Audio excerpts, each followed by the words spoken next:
वैसे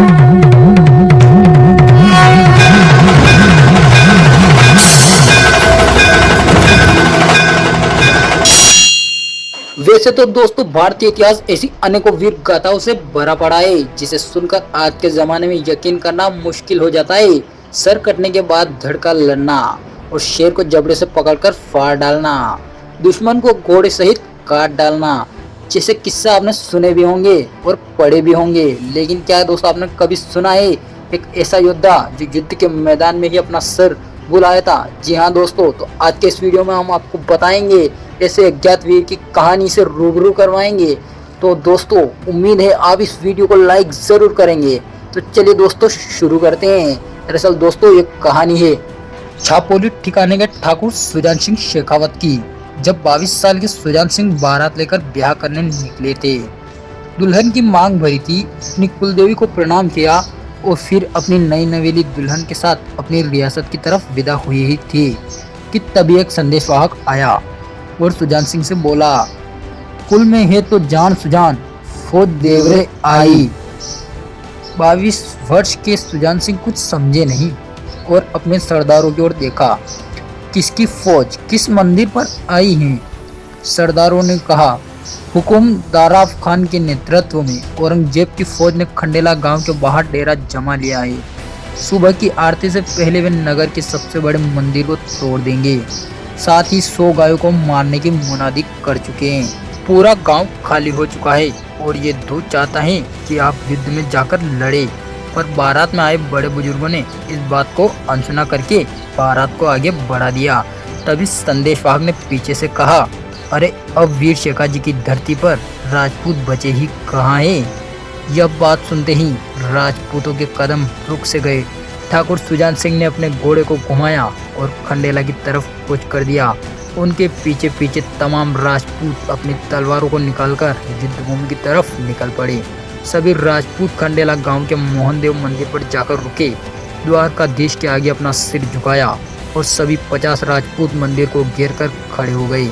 जल्द ही यह खबर आसपास के गांव में फैल गई और 50 राजपूतों की संख्या 500 में बदल गई। सुजान सिंह ने दूर आकाश में उड़ती धूल देखी तो समझ गए कि मुगलों की सेना आ पहुंची है। सभी राजपूतों ने तलवारें कस ली। मुगल सेनापति हजारों की फौज के साथ मोहनदेव जी के मंदिर के सामने आकर रुक गया। मुगल सेनापति ने ठाकुर सुजान सिंह से कहा, तेरे सामने आलमगीर के सिपा सलाहकार की 30,000 सेना खड़ी है और हम युद्ध की राह पर नहीं है। हम तो केवल बूतों की शिकस्ती पर हैं। यदि तुम हमें इस मंदिर का सिर्फ एक कोना तोड़ने दो तो हम आगे निकल जाएंगे। जिस पर सुजान सिंह ने कहा, कोना तोड़ना तो दूर की बात है, मैं तुम मुगलों को मंदिर को छूने तक नहीं दूंगा। जिसके तुरंत बाद दोनों सेनाएं आपस में भिड़ गई। पूरा मैदान तलवारों, भालों और ललकारों से गूंज उठा। जंग भयानक रूप ले चुकी थी, धरती रक्त से लाल हो चुकी थी। तभी मैदान में हर हर महादेव की करारी आवाज गूंजी। सभी की नजरें वहीं के वहीं थम सी गई, क्योंकि ठाकुर सुजान सिंह ने मुगल सेनापति शहदाब खान का सिर धड़ से अलग कर दिया था। यह दृश्य देख मुगलों की सेना में भगदड़ सी मच गई। इस समय तक सभी 500 राजपूत हजारों शत्रुओं को सुलाकर वीरगति पा चुके थे, पर ठाकुर सुजान सिंह की तलवार अब भी मुगलों पर कहर बरपा रही थी। एक अकेला घुड़सवार और सैकड़ों सैनिकों की फौज। तभी एक मुगल सिपाही ने पीछे से अपनी शमशीर से सुजान सिंह का सिर काट दिया। अब जो भयानक दृश्य दिखा उसकी कल्पना की भी नहीं जा सकती कभी, क्योंकि सर कटने के बाद सुजान सिंह शत्रुओं से लड़ रहे थे। उनकी तलवार की रफ्तार दोगुनी हो चुकी थी, जिसे देख मुगल सैनिक कांपने लगे और भयभीत होकर भाग गए। दूसरी तरफ डोली में बैठी उनकी नई नवेली दुल्हन ने पति के बिना छापोली ठिकाने में जाने से मना कर दिया।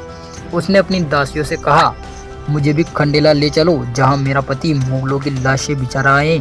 ठाकुराइन के हट के आगे पूरा खेमा खंडेला की तरफ निकल पड़ा, पर ये सभी मात्र 10 कोस आगे निकले ही थे कि तभी सामने से घुड़सवार आता हुआ दिखाई दिया।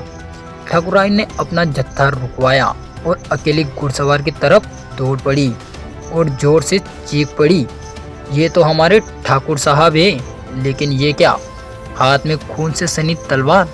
हाँ, शायद जीत की खुशी में तलवार लहरा रहे होंगे। दासियों ने कहा, ठाकुराइन ये सब छोड़ो, ठाकुर साहब अपना सिर कहाँ छोड़ आए हैं। मेहंदी लगे हाथों से ठाकुराइन ने घोड़े की लगाम पकड़ी और बोली, अरे मेरे स्वामी, ये क्या कराए, अपना मस्तक ही रणभूमि में छोड़ आए। सब यह दृश्य देखकर चौंक गए। छापोली ठिकाने के ठाकुर सुजान सिंह शेखावत घोड़े पर सवार थे, लेकिन उनके धड़ के ऊपर उनका शीश नहीं था। आज भी खंडेला शहर के उत्तर में वीर राजपूत की छतरी बनी हुई है और साथ ही उनकी पत्नी की सती मां ठकरानी शाह के नाम से छतरी है। दोस्तों, वीडियो आपको कैसा लगा हमें कमेंट बॉक्स में जरूर बताएं और वीडियो को लाइक जरूर करें। और अगर आपने अभी तक चैनल को सब्सक्राइब नहीं किया है तो चैनल को सब्सक्राइब कर लीजिएगा। दोस्तों धन्यवाद, मिलते हैं अगले वीडियो में, तब तक के लिए बाय, अपना ख्याल रखिएगा।